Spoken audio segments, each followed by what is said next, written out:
Llenas mi espacio, llenas mi vida, me iluminaste como el sol. Quiero que crezcas y todo. Bien, pues vamos a comenzar con la lección 2, ya estamos en la sexta semana con la misma lección, pero es bueno que profundicemos, que meditemos. La palabra de Dios nos enseña que debemos meditar en la palabra de Dios. Cuando leemos la palabra de Dios debemos estudiarla a fondo. Yo siempre digo que es mejor leer un versículo meditando, buscando la guía del Espíritu Santo, a leerte 3 capítulos diarios y no enterarte de nada, ¿verdad? Es mejor profundizar. Por eso la importancia, es el título de la lección, la importancia y el costo del discipulado. Y estábamos con el apartado que dice: el verdadero discípulo, ser un verdadero discípulo nos va a costar todo. Y tratamos algunas consideraciones. Decíamos que vivir como discípulo no es una opción extra ni especial, sino un compromiso que es normal y mínimo. A veces pensamos que seguir las normas de un discipulado perfecto es algo que excepcional, pero es lo mínimo que nos exige Jesucristo, es lo mínimo que nos hace crecer espiritualmente, porque el discípulo verdadero se preocupa de crecer espiritualmente. Las personas que se estancan son creyentes, sí, no pierden la salvación, pero no avanzan y no andan en el propósito divino. Por eso Jesús dijo: id y haced discípulos. No dijo id y hacer creyentes. Y el discípulo es el que sigue al pie de la letra las enseñanzas del Maestro. Hablábamos, entre muchos obstáculos, destacamos 3 obstáculos que hacen que nuestro crecimiento espiritual no sea el adecuado. Primero vimos el miedo al rechazo, el temor a no ser aceptados. En segundo lugar, el segundo obstáculo era la incredulidad y la falta de fe. Y hoy vamos a estudiar el tercer obstáculo, que es la falta de compromiso, que por desgracia abunda en estos tiempos que estamos viviendo. Las iglesias están llenas de personas sin compromiso, que no se comprometen, se han vuelto, digamos, religiosos, acuden a las congregaciones los domingos porque tienen esa costumbre, pero de ahí no lo saca nadie. Y el verdadero discípulo no piensa así. El verdadero discípulo quiere crecer, quiere comprometerse con la congregación y está pendiente de la necesidad para estar ahí y cubrirla. Si el pastor necesita ayuda, ahí está el discípulo para decir: aquí estoy, preparado para la obra. Y no simplemente acudir a las iglesias los domingos, escuchar predicaciones, que algunos están hartos de escuchar predicaciones, pero de no llevarla a la práctica.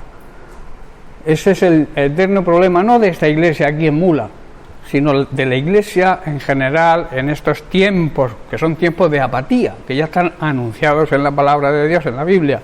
En los últimos tiempos habrá apatía. La apatía es pasar olímpicamente de todo, no lo sé ni me importa, nada más que yo sigo mi camino. Eso no es compromiso. Hay muchos creyentes que tienen el deseo de agradar y de servir a Dios, pero no adquieren compromiso, no adquieren una disposición a obedecer la palabra de Dios, y esta es nuestra decisión.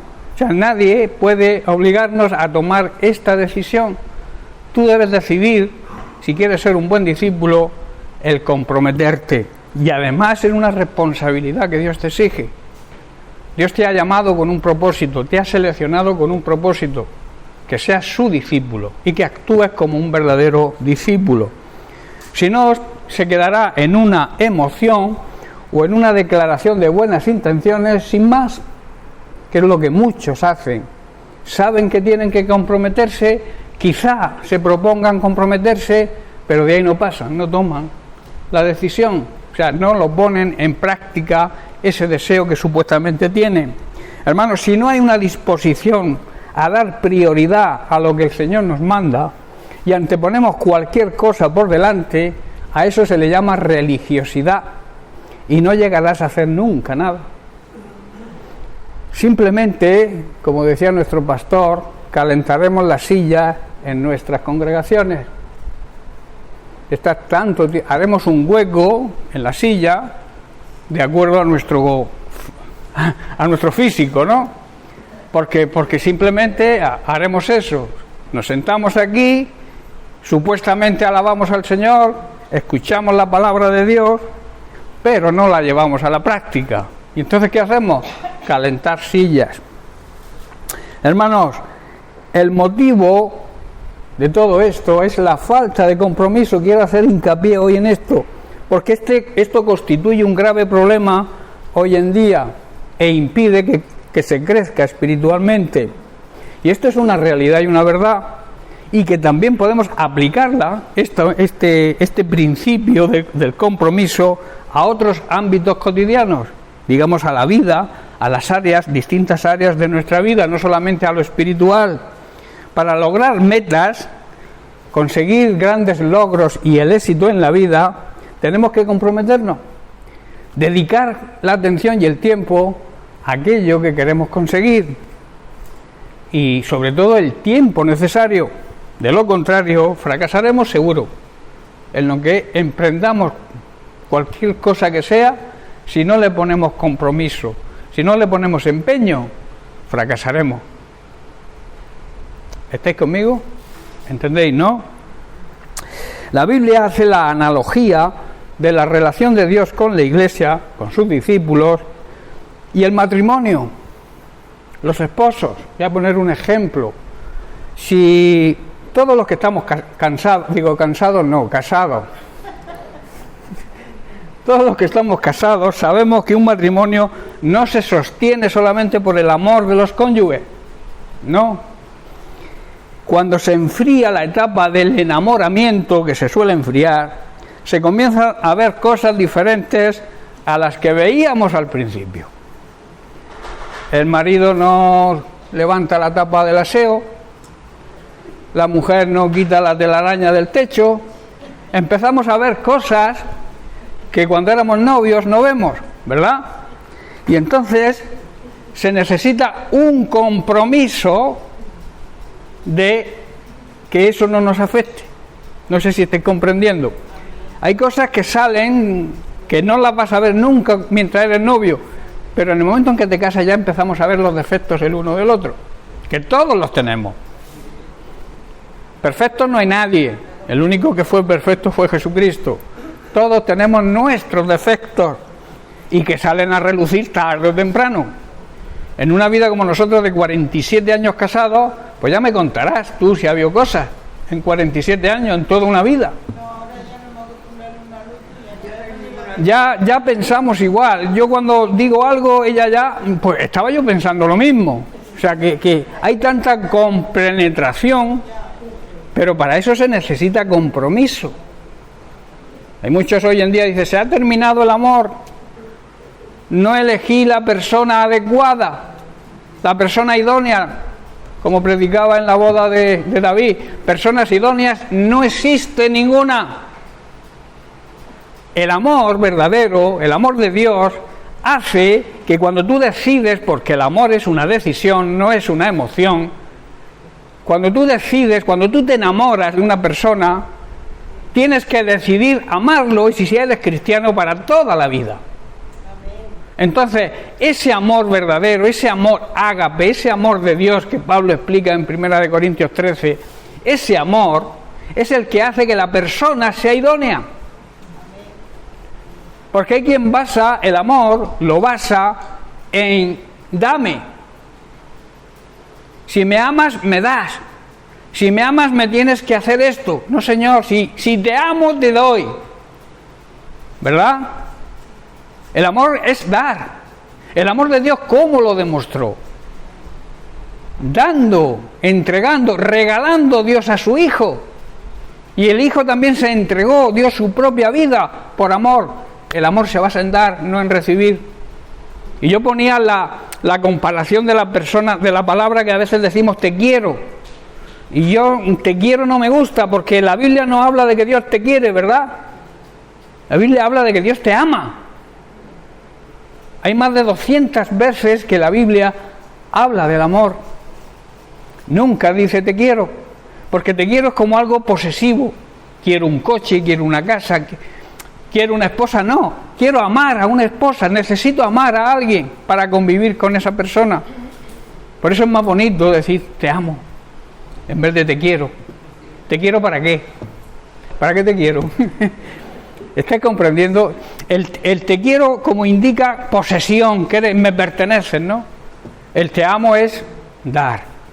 Por eso el amor de Dios es dar. Por eso digo que todos los que estamos casados, una vez que se enfría, digamos, la época del enamoramiento inicial, vemos los defectos de la otra persona.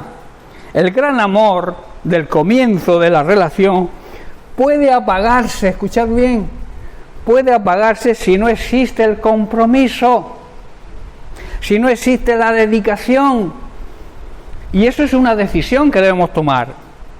La palabra que se da en el pacto del matrimonio y del auténtico deseo de que la relación prospere a todo tipo de niveles y poder llegar a un feliz puerto.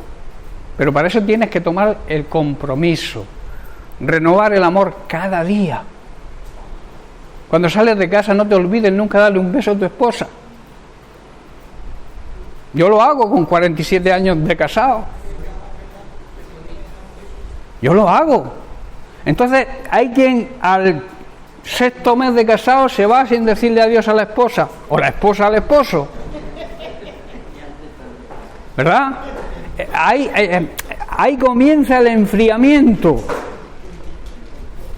Hay que avivar el fuego, y con el Espíritu Santo pasa lo mismo. Tú tienes que tener una relación diaria con el Espíritu Santo, dejarte guiar por el Espíritu Santo, escuchar su voz, escuchar lo que el Espíritu Santo le habla a tu conciencia.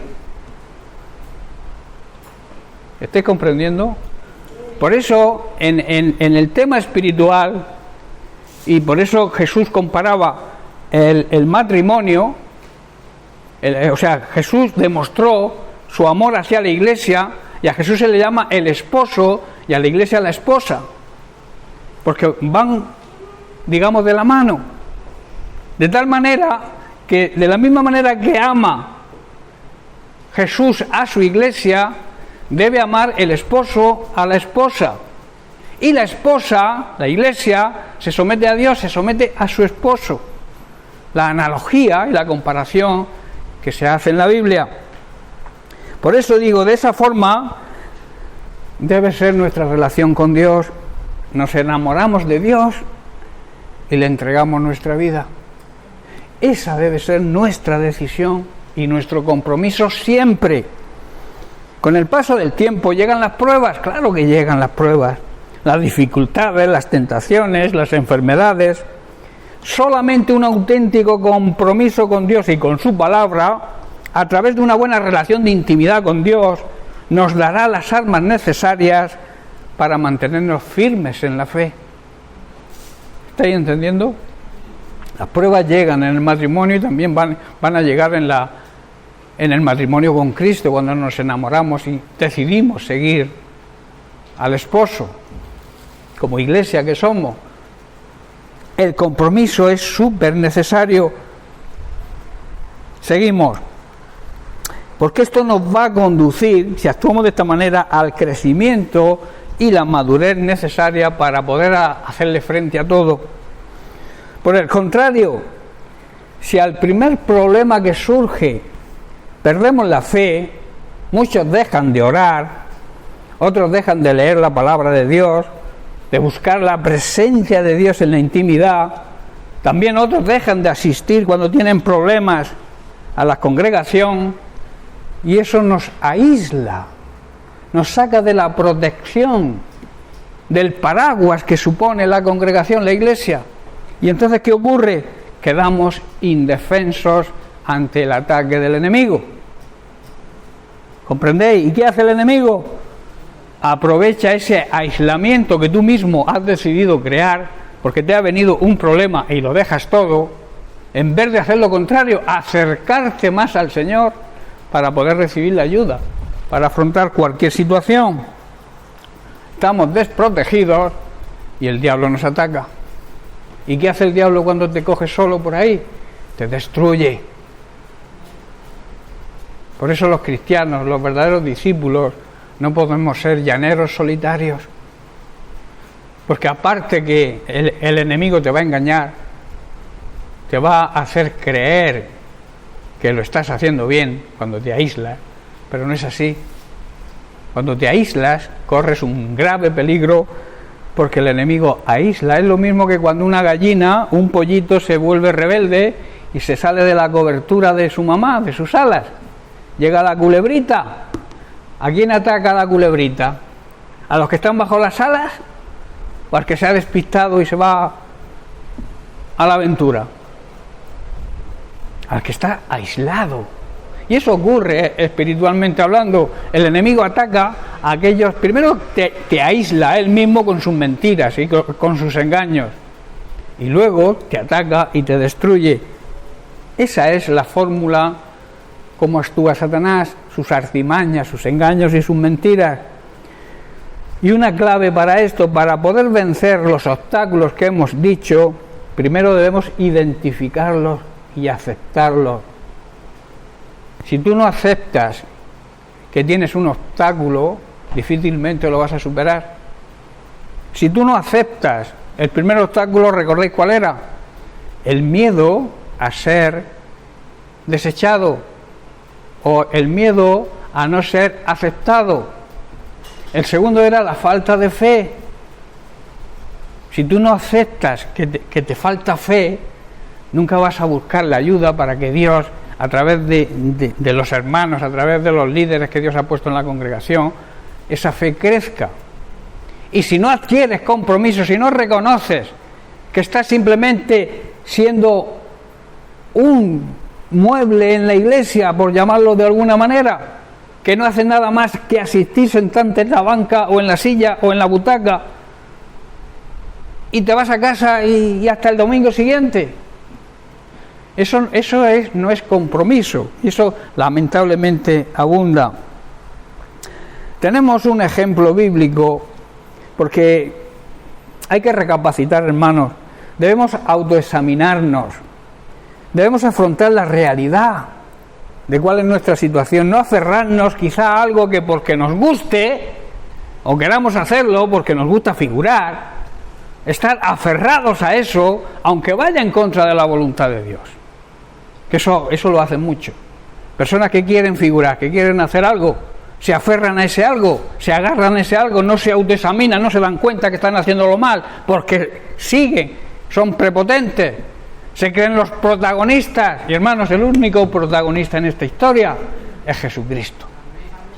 Nosotros somos actores secundarios. Y aquellos que se creen que son protagonistas son los que fracasan. En sus hogares no hay amor, en sus hogares no hay dirección, no hay orden. ¿Por qué? Porque dejan que Jesucristo no sea el protagonista. Ellos se creen protagonistas, y eso debemos analizarlo, hermanos.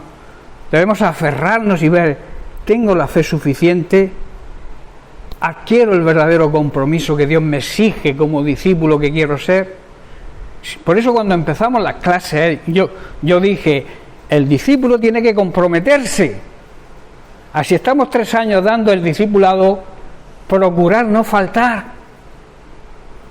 Porque al tercera lección faltamos, es porque no se adquiere compromiso.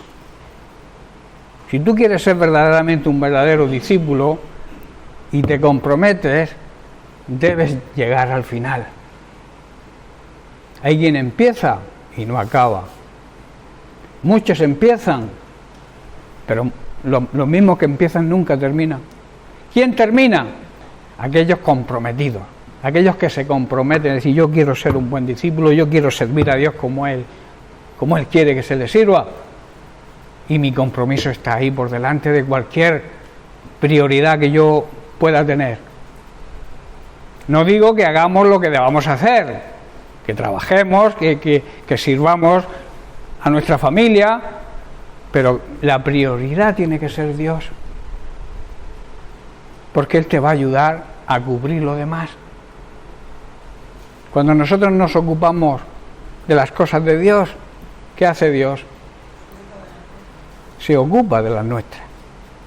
Eso es una ley física, eso es una ley espiritual. Lo mismo que las leyes de la naturaleza. Si yo dejo caer el bolígrafo, se cae, ¿verdad? Si yo suelto el bolígrafo, ¿qué hay? Porque está la ley de la gravedad. Hay leyes que se cumplen. Pues las leyes espirituales también se cumplen, lo mismo. Hay un ejemplo bíblico que demuestra la inmadurez de algunos de los discípulos más íntimos del Señor. En Lucas capítulo 9, versículo 33, Jesús les muestra a Pedro, a Juan y a Jacobo, a Santiago, por un instante en el monte de la Transfiguración, les muestra la gloria de Dios. La presencia de Dios estaba allí y ellos reaccionaron inmaduramente. ¿Por qué? Mirad lo que sucedió. Pedro le dijo a Jesús: Maestro, bueno es, esto es bueno para nosotros que estemos aquí y hagamos 3 enramadas, 3 tiendas de campaña, una para ti, otra para Moisés y otra para Elías. Y añade, no sabiendo lo que decía. ¿Verdad? ¿Es bueno estar en la presencia de Dios? ¿Es bueno ver la gloria de Dios? Claro que es bueno. Pero tú no puedes estar todo el rato en la nube. Tú no puedes estar todo el rato en la presencia de Dios. Tienes que estar en la presencia de Dios, pero también hacer el trabajo que Dios te ha encargado. Buscar la presencia de Dios cada día, buscar la gloria de Dios cada día, pero sin olvidar tu trabajo, tu ministerio de discípulo, que es discipular a otros, ¿verdad? Porque nosotros somos discipulados para discipular. ¿Estáis comprendiendo?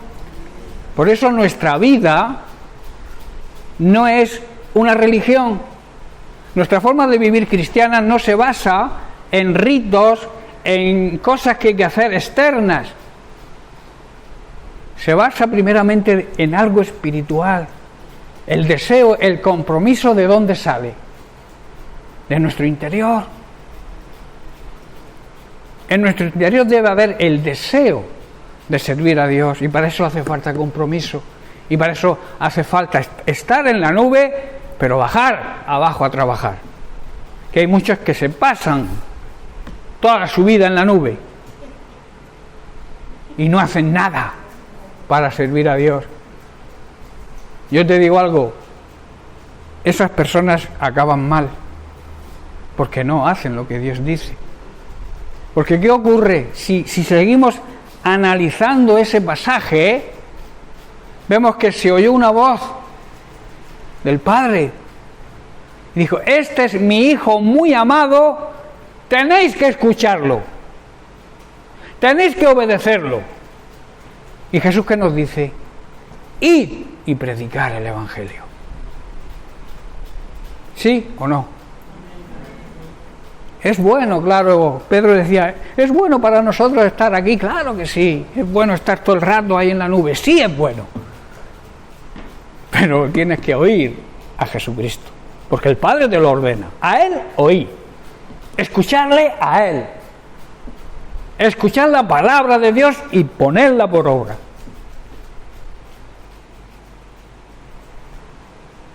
Bajar de la nube es importante. Los discípulos olvidaron su responsabilidad y querían seguir en la nube. Olvidaron su compromiso. Y Dios el Padre le dice esos versículos que he nombrado, que están en el capítulo 9 también, los 2 versículos siguientes. Dice, mientras Pedro decía esto al Señor, vino una nube que los cubrió y tuvieron temor al entrar en la nube. Y vino una voz de la nube que decía, este es mi Hijo amado, a Él oíd. Tremendo, ¿verdad?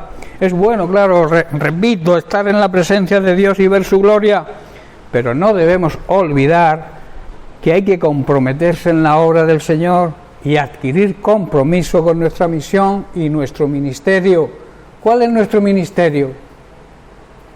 ¿Para qué estuvo Jesucristo 3 años y medio enseñando a sus discípulos? Para que ellos les transmitieran lo que aprendieron. a otras personas. O sea, fueron discipulados para discipular. Y es la misma misión que tenemos hoy nosotros. Debemos, por tanto, escuchar a Jesucristo, debemos obedecer su palabra. Examinemos pues nuestro corazón delante del Señor y oremos pidiendo que nos revele cuáles son los obstáculos que nos impiden madurar y crecer espiritualmente. Y tomemos la decisión, primero, de rechazar todo miedo y todo temor a no ser aceptados. Rechazar también toda incredulidad y toda falta de fe. Y, en tercer lugar, adquirir compromiso, no solo de palabra, sino también de acción, de hecho. Y esto nos va a ayudar a crecer y madurar espiritualmente, condiciones indispensables para ser un buen discípulo. Dios no va a utilizar a ningún discípulo que no sea maduro, que sea un bebé, que cuando quiere algo patalea hasta que lo recibe, aunque no sea la voluntad de Dios, patalea y lo recibe. Eso es ser bebés espirituales.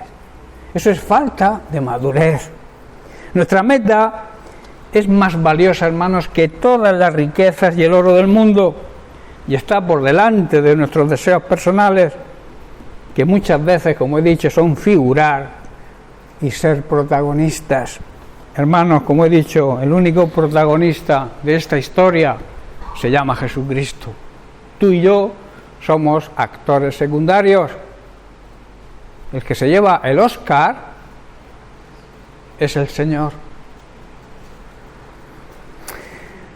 Otra consideración es que el verdadero discípulo, ser un verdadero discípulo, hay que pagar un gran precio. Un discípulo verdadero se da cuenta y acepta que Jesucristo merece en justicia que le entreguemos nuestra vida entera. Porque ¿qué hizo Él? ¿Él se dejó algo para Él? ¿O se entregó totalmente a nosotros? Pues un buen discípulo tiene que aprender del Maestro de Jesucristo. Y si Él se entregó por entero, tú y yo tenemos que hacer lo mismo. ¿Verdad? En Juan capítulo 13, versículo 13 dice: vosotros me llamáis Maestro y Señor, y decís bien porque lo soy. Él es Maestro, el que nos enseña, y el Señor, el dueño de nuestra vida. Y Él se dio por completo a nosotros, siendo nuestro Señor y siendo nuestro Maestro. Claro, ¿y qué nos exige a nosotros? Pues lo mismo, compromiso total, entrega total.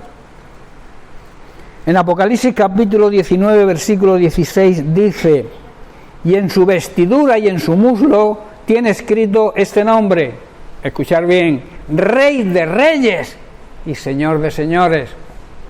Y se hizo hombre, se humilló hasta lo sumo por ti y por mí, siendo el Rey de Reyes y el Señor de Señores. En Lucas capítulo 22, versículos 28 y 30 dice: pero vosotros sois los que habéis permanecido conmigo, dice Pablo, dice Jesús, en mis pruebas.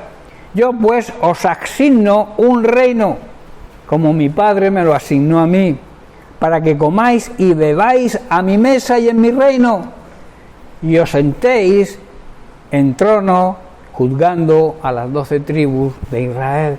Mira si somos importantes para el Señor.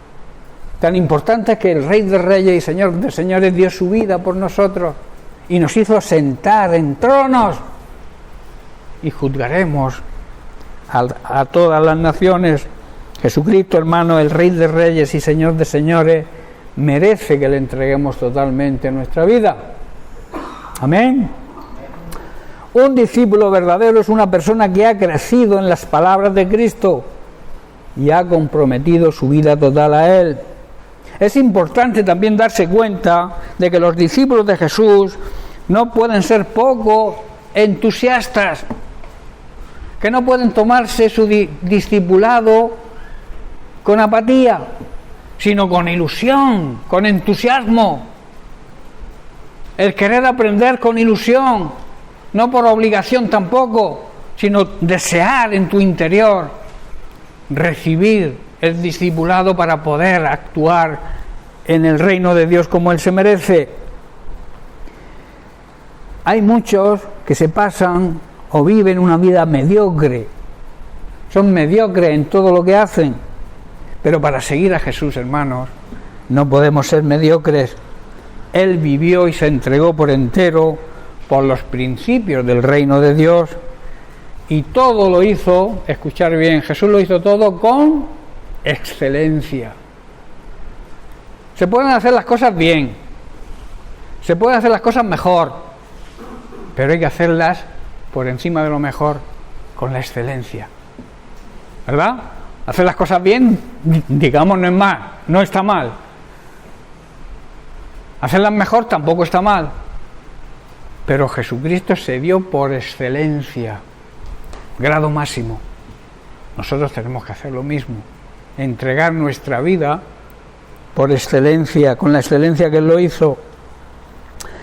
Quiero ahora hablar sobre 5 precondiciones básicas para el discipulado bíblico. Un buen discípulo, una de sus cualidades tiene que ser la fidelidad. Solo personas fieles y de confianza están plenamente calificadas para el entrenamiento del discipulado. Si tú no eres fiel, bórrate de la escuela bíblica. Si tú no eres fiel, déjate el discipulado, porque la primera condición que Dios te exige es ser fiel. Él es fiel, ¿no? Dios es un Dios fiel, Él cumple todo lo que promete. Y nosotros, si nos comprometemos, tenemos que ser fieles en el compromiso que hemos adquirido, ¿verdad? Solo personas fieles están calificadas para ser buenos discípulos. Segunda de Timoteo capítulo 2, verso 2, dice: lo que has oído de mí ante muchos testigos, esto encarga a hombres que fieles, que sean idóneos para enseñar también a otros las exigencias del reino de Dios. Fidelidad y personas idóneas, aptas para trabajar en su reino. Y Pablo en 1 Corintios capítulo 4 versículo 2 dice: ahora bien, se requiere de los administradores. ¿Sabéis que nosotros somos administradores, embajadores del reino aquí en la tierra? Pues mirad lo que se os requiere, o se nos requiere: que cada uno sea hallado fiel. Cualidad imprescindible y primordial para un discipulado bíblico correcto. En segundo lugar, amar a Jesús y ponerle a Él primero. Esto significa vivir una vida de acuerdo con su voluntad, es decir, obedeciéndole, obedeciendo su palabra. Poner a Dios en primer lugar significa que yo voy a hacer la voluntad de Dios, y la voluntad de Dios es su palabra, y por tanto debo obedecerla. La obediencia a su palabra es otra de las cualidades básicas del buen discípulo. En Juan capítulo 14 leemos el versículo 15, donde Jesús nos dice, lo digo en términos presentes: si me amáis, obedeced mis mandamientos. Si tú dices que amas a Dios, debes obedecer sus mandamientos. Versículo 21, el que tiene mis mandamientos y los obedece, ese es el que me ama. Y el que me ama, escuchar bien, esto es una gran promesa, el que me ama de verdad será amado por mi Padre, y yo le amaré y me manifestaré a él. Tremendo. Versículo 23, respondió Jesús y le dijo: el que me ama, mi palabra obedecerá, vuelve a repetir, y mi Padre le amará, y vendremos a él y moraremos en él. Hermanos, somos el templo de Dios. Él promete que si le amamos de verdad, vive dentro de nosotros. Eso es un gran privilegio que solamente lo tienen aquellos que aman a Dios de verdad, no de boquilla, no asistiendo a las iglesias y estando en rebeldía con todo el mundo. No. La promesa es para los que aman a Dios de verdad, y los que aman a Dios de verdad aman su palabra y la obedecen. Tercera condición, voluntad de darnos a nosotros mismos en sacrificio. Estar dispuestos a dedicar nuestra vida al servicio de Dios. A eso se le llama sacrificio. Y también estar dispuestos a si es preciso, perder nuestra vida física por nuestra fe también. Pero primordialmente se refiere a la dedicación de nuestra vida como discípulo al servicio de Dios. Crecer en madurez espiritual exige sacrificios de tiempo, dedicación, fuerza y muchas veces también de valentía, hermanos. Hay que ser valientes. Hay un dicho por ahí que dice que de los cobardes nada se ha escrito. De los valientes sí, hay muchos libros escritos de personas que han sido valientes, en la Biblia también. Dios tiene un plan de discipulado personal para cada uno de nosotros. Eso hay que tenerlo en cuenta. Y necesita, para que ese plan se desarrolle, necesita nuestra colaboración y nuestro compromiso. Él te da a ti el libre albedrío de decidir lo que haces. Él te explica a través de su palabra cómo tienes que ser un buen discípulo, pero es una decisión tuya de comprometerte y de colaborar con Él. Quiere que entreguemos nuestra vida completa, que dediquemos nuestra vida a ese plan, para que seamos transformados, hermanos, a la imagen de nuestro Señor Jesucristo. En Filipenses capítulo 2, versículo 13 dice: porque Dios es el que en vosotros produce el querer como el hacer, porque esa es su voluntad. Hermanos, Dios trabaja en nosotros y nos pone el deseo y nos da el poder para hacer lo que a Él le agrada. O sea, que no te deja solo. Él te ayuda para que hagas lo que Él quiere que hagas, lo que a Él le gusta que hagas. Te da el poder y te pone el deseo. Cógelo, aprovéchalo. Segunda de Corintios capítulo 9, versículo 8.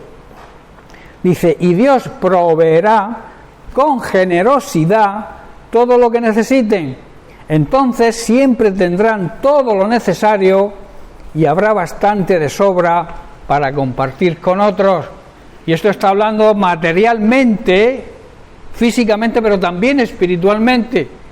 Un buen discípulo sabe que tiene que ayudar a las personas necesitadas, tanto física o materialmente como espiritualmente. Quizá sea más importante lo espiritual, pero el buen discípulo sabe que tiene que hacer frente a la necesidad de los demás, y Dios le va a proveer tanto espiritual como materialmente. ¿Estoy comprendiendo? Dios te va a proveer. Si en ti está el deseo de ayudar, tanto económicamente o materialmente como espiritualmente, Dios te va a proveer de todo, de cosas, de dinero, para que ayudes, y también de experiencia espiritual, de sabiduría divina, para también poder ayudar a las personas que espiritualmente están débiles y que necesitan ayuda. ¿Estoy comprendiendo? En cuarto lugar, debe haber hambre espiritual. Un buen discípulo no se conforma con migajas, quiere comer de calidad.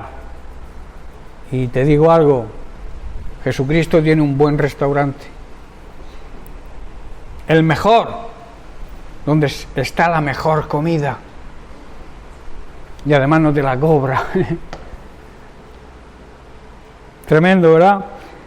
Juan capítulo 7, verso 37.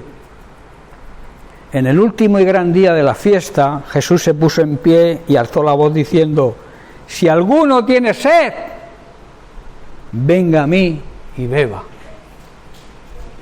El buen discípulo necesita beber de la palabra de Dios. ¿Sabéis que el agua simboliza en la Biblia la palabra de Dios? El que tenga sed debe ir a la fuente de agua viva, que es la palabra de Dios. De ahí alimentarse. Y en Mateo capítulo 13, verso 12 dice: porque a cualquiera que tiene se le dará y tendrá más, pero al que no tiene, aún lo que tiene le será quitado. Hermanos, porque a los que saben algo acerca de los secretos del reino y desean saber más, hay un anhelo de saber más, Dios les va a dar más. ¿Estáis entendiendo? Se les va a permitir saber mucho más si hay hambre y hay deseo. Pero a los que no saben mucho de los secretos del reino y no se preocupan por crecer espiritualmente y por alimentarse cada día de la palabra de Dios, Dios les va a permitir que incluso lo que han aprendido se olvide. Es lo que está diciendo ahí Jesús. ¿Estáis entendiendo? Por eso debe haber hambre. Y tú tienes hambre hoy, comes y se te quita, pero dentro de un rato vuelves a tener hambre. Y tienes que volver a comer para alimentar tu cuerpo físico. Pues espiritualmente es lo mismo. Espiritualmente muchos comen de domingo en domingo.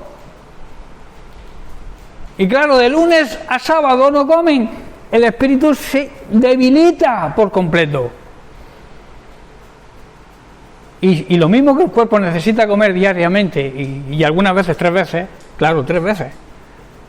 Y entre comidas también algunos comen. Si el cuerpo físico necesita alimentarse, nuestro espíritu con más motivo. ¿Cómo vas a dar si no tienes? Si no te llenas tú, ¿cómo le vas a dar a otro? Es imposible. Esto implica un deseo real de crecer espiritualmente, de tener hambre por la palabra de Dios, desear ser usado por Dios, porque si no, es imposible. Si no te alimentas espiritualmente, es imposible. También debe haber una actitud educable.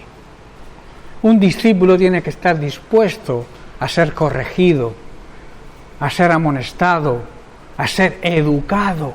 Educación espiritual hay muchos que no tienen, y es necesario que el buen discípulo sepa que debe ser educable. Segunda de Timoteo capítulo 3 verso 10 dice, Pablo alaba aquí la actitud de su discípulo, dice: pero tú has seguido mi doctrina. ¿Cuál era la doctrina de Pablo? La doctrina que fue transmitida por revelación de Jesús, la doctrina que predicaron los discípulos, la sana doctrina. Y os advierto, hay muchas falsas doctrinas y muchos se van como locos detrás de gente que engaña, pero que les prometen, yo qué sé, cosas que posiblemente nunca se las ven, pero lo atraen, lo roban, se lo llevan. Esas falsas enseñanzas. Dice así: tú has seguido mi enseñanza, Timoteo, has aprendido mi conducta, mi propósito, mi fe, mi amor, mi paciencia. ¿De quién no aprendió Timoteo? De Pablo. ¿Y quién era Pablo? Un siervo de Dios. Por eso hay que dejarse guiar por los siervos de Dios y por los siervos auténticos, no por los falsos. Dios levanta ministerios con el propósito de la edificación, del crecimiento y la madurez espiritual de su iglesia. ¿Estáis entendiendo, hermano? Hay que llevar mucho cuidado.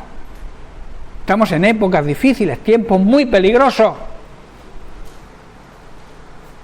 Segunda de Tesalonicenses capítulo 3 versículos 14 y 15. Pablo aquí habla muy claro sobre aquellos que no se dejan educar, moldear, disciplinar. Dice así: si alguno no obedece a lo que decimos, a este señaladlo. Porque tú has señalado hoy a alguien. Te comen, te devoran. El pastor no tiene amor, porque ha puesto a alguien en disciplina porque se lo merece. Y además dice, no os juntéis con él para que se avergüence de su mala conducta. Pero luego añade, mas no lo tengáis por enemigo, sino amonestarlo como hermano. Pero Pablo habla ahí rotundamente, ¿verdad? Lo que hay que hacer con las personas que no obedecen. Señalarlos con el dedo y apartarse de ellos para que se avergüencen, para que les dé vergüenza.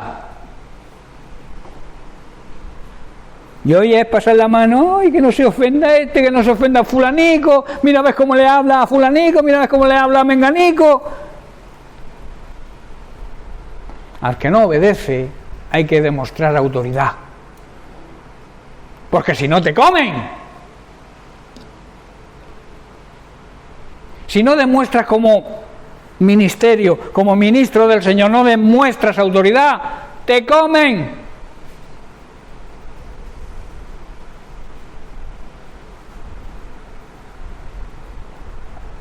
Segunda de Corintios 13, versículo 10. Habla aquí precisamente de la autoridad que Dios da a sus ministros. Dice así: por eso os escribo estando ausente, para no usar de severidad cuando esté presente, conforme a la autoridad que el Señor me ha dado para edificación y no para destrucción. Cuando tú corriges a alguien, cuando tú amonestas a alguien, cuando tú disciplinas a alguien, cuando tú exhortas a alguien, no es para destruirlo, sino para su edificación. Y eso muchos no lo entienden, se ofenden.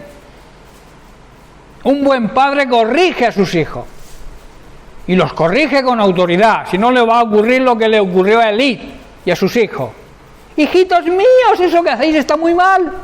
Pero no actuó con disciplina y con autoridad. ¿Y qué ocurrió?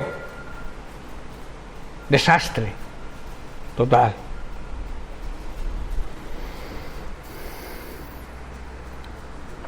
Hebreos capítulo 13, versículo 17. Obedeced, ¿a quién?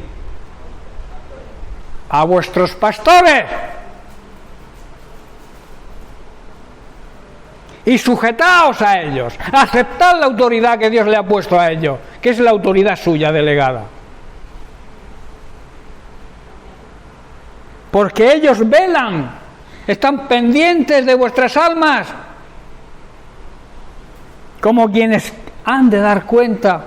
¿Sabéis que nosotros, los pastores, tenemos que dar cuenta de cada uno de vosotros? Y tenemos que estar pendientes de que nadie os engañe, pendientes de que si vais mal, corregiros. Es nuestro trabajo, porque tenemos que dar cuenta a Dios, que es la contrapartida de la obediencia a los pastores y el sometimiento, el aceptar la autoridad de los pastores. Es la contrapartida de que el pastor tiene la obligación de cuidar de la oveja, y a veces cuidar la oveja no es pasarle la mano, sino darle una colleja espiritual. ¿Estáis entendiendo? Y añade, para que lo hagan con alegría, para que vengamos ilusionados, con alegría, con gozo, cumplamos nuestro ministerio con gozo y con alegría, porque tenemos hermanos que en vez de meternos palos en los radios, nos ayudan. En vez de ponernos zancadillas para que tropecemos, en vez de ir hablando por ahí del pastor y de este que ha dicho que sin patán, que si los diezmos, que si las ofrendas, que si se está haciendo un chalet.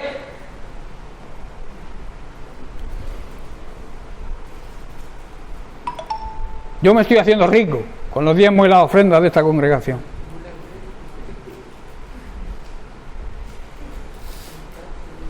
El que quiera saber, tengo las cuentas al día. El que necesite saber cómo van las cuentas, que venga a mí, que tengo documentación de todos los ingresos, de todos los gastos y de todos los... Pero nos gusta meter la patita para que tropecemos. No saben cómo atacarnos. Emplean todas las artimañas, y eso es la obra del diablo. La obra del mismo diablo.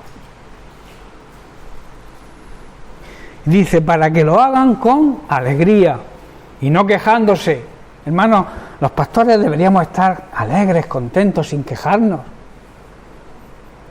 Porque vemos una congregación que crece, que aumenta, que va creciendo espiritualmente, que no está cada uno a su bola, que nos ayudamos, somos una familia, hermanos, familia. No somos enemigos los unos de los otros, y yo menos enemigo que vosotros, que llevo 22 años sirviendo aquí en el pueblo de Mula, que el que más ha servido ha sido 3 meses, los anteriores que han venido. ¿Por qué será?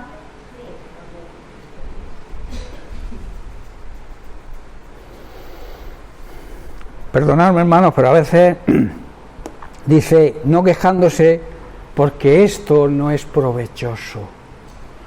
Que los pastores se quejen no es de provecho para la congregación, hermanos. En Tito capítulo 2, versículos 14 y 15, ¿quién, o sea Jesucristo, se dio a sí mismo por nosotros para redimirnos de toda iniquidad y purificar para sí un pueblo propio, celoso de buenas obras? Hermanos, teníamos que estar celosos, simples, para hacer buenas obras, para no estar en contiendas internas. Que nuestra meta, la meta del pastor, sea preparar el alimento espiritual. Yo no te puedo ni empujar a que hagas algo, no te puedo forzar a que hagas algo, no te puedo decir vete a evangelizar, no te lo puedo decir, pero no te puedo obligar. El pastor no debe empujar a nadie. El pastor debe predicar la palabra de Dios, traer buenos pactos a la congregación. ¿Entendéis o no entendéis? Y sigue diciendo, celosos de buenas obras, versículo 15. Esto le dice Pablo a Tito, otro de sus discípulos, exhorta y reprende con toda autoridad. Con toda autoridad. Dios a los ministros nos da toda la autoridad. Otra cosa es que muchos también abusan de esa autoridad, pero a eso se les detecta enseguida. Si tenemos el Espíritu Santo nos va a dar discernimiento si son buenos o son malos pastores.